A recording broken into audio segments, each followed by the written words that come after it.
Emotional abuse is the term that we use for psychological things that somebody does that causes somebody else harm that's outside of physical violence. The analogy I would use here is bullying. It's not always physical, but the other stuff can really hurt too. So leaving somebody feeling very hurt, like they've got no self-esteem, like it's been just eroded away, disempowered, like I have a lack of choice, like I have to think very hard about what I do because what are going to be the consequences, and therefore walking around on eggshells too. Some of the behaviours this person displays, some of it's verbal aggression, so they're shouting at me, they're calling me names. Some things are harder to spot because they're more subtle. Intimidation, just the way they look at me or the way they stand, makes me feel afraid, even if the physical violence never comes.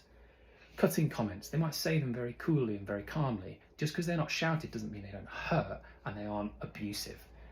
Belittling and humiliation, just putting me down all the time or humiliating me in front of other people. Jokes, so saying cutting things but explaining them away as just jokes. It's not a problem. Why are you bothered by this? Dismissing your behaviour or your feelings all the time, like, oh, you don't matter. When you try and tell them you're upset about something, I don't care, I'm leaving it, you deal with it on your own. Or freezing people out, just not talking to you and you don't know why. That can be really difficult when it's happening in your own home.